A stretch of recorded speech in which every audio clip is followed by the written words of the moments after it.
Hey friends, I have a story for you today. Some might even call it a classic. It's been around for quite a long time, and it's been a story that lots of children have heard.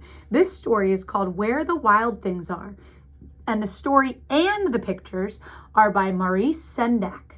It even won an award called the Caldecott Medal. Sometimes it's ones you see the medal on the page. It's not on here today, but it did win an award for its illustrations. Look how amazingly detailed they are. I know when you guys are being good writers, you add details and your teachers tell you to add details. Imagine if this didn't have any color. You wouldn't be able to visualize it like you can here.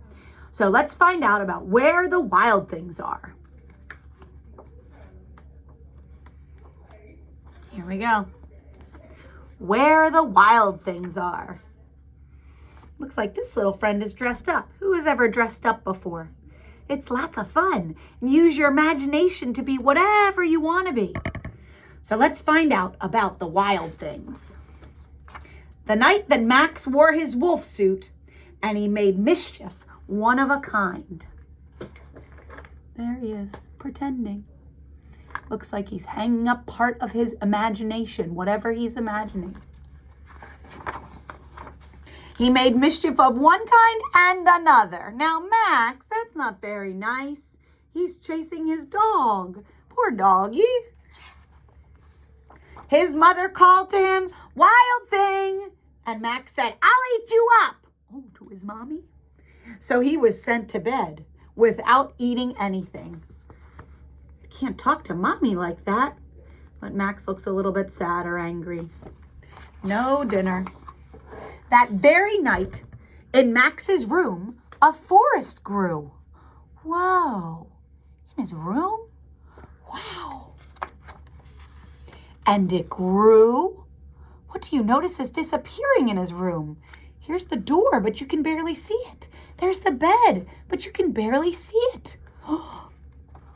And it grew until his ceiling hung with the vines. And the walls, well, they were gone. And they became the world all around him.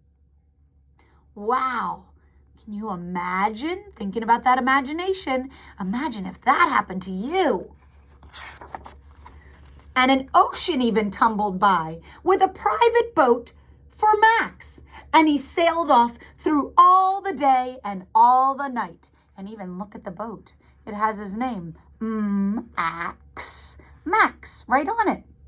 Max's boat. Look how he feels now. He's feeling pretty happy. And in and out of weeks, he kept on sailing. And almost over a whole year to where the wild things are. Look, he's getting there. Here's the first wild thing. Oh, look at Max. He might be a little frightened by what he's seeing. But then, when he came to the place where all the wild things are, they roared their terrible roars and gnashed their terrible teeth. And they rolled their terrible eyes and they showed their terrible claws. And look at Max looking at them.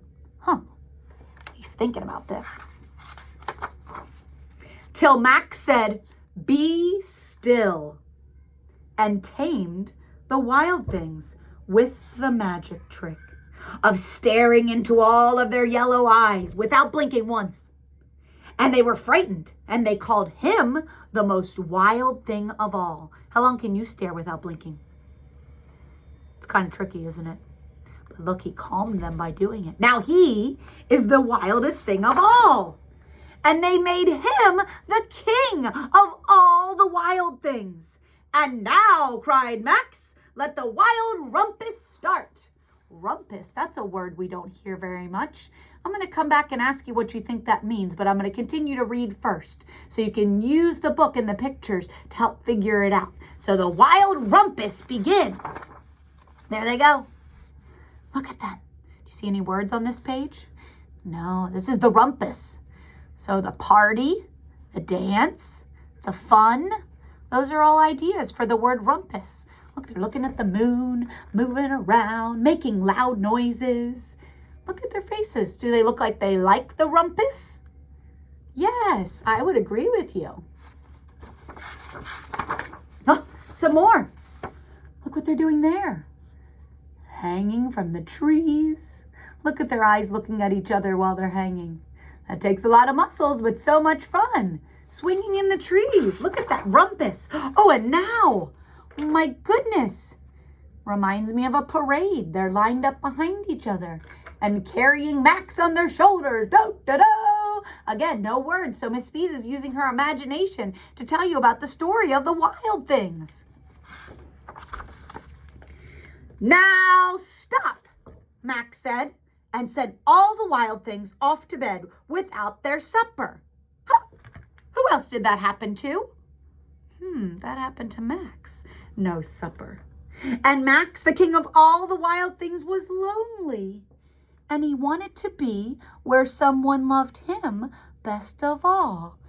Where could he go that someone loves him best of all? Where do you go that someone loves you best of all? Mom, Dad, so where does he have to go? Home, you're right. So then all around from far away across the world, he started to smell good things to eat. So he gave up being king of the wild things. He gave it up. And he said goodbye, but the wild things cried, "Oh, please don't go. We'll eat you up. We love you so." And Max said, "No. Time to go." The wild things roared their terrible roars, and they gnashed their terrible teeth, and they rolled their terrible eyes, and they showed their terrible claws. But Max, he had just stepped onto his private boat, and he waved goodbye. Where's he going again? Home. You got it. And he sailed back over a whole year, and in and out of weeks, and throughout a whole day. Riding home into the night of his very own room, where he found his supper waiting for him. Shoo! Look at him. How does he look like he feels now? Happy? Maybe a little tired? He's taking his hood off for the first time the whole story. The whole story's had it on. I bet he's hungry. Might go over to that food. And guess what? His dinner, it was still hot. The end. So think about that story. Think it was real? Did he really go where the wild things were? Or did he use his imagination? Hope you enjoyed it. Where the wild things are.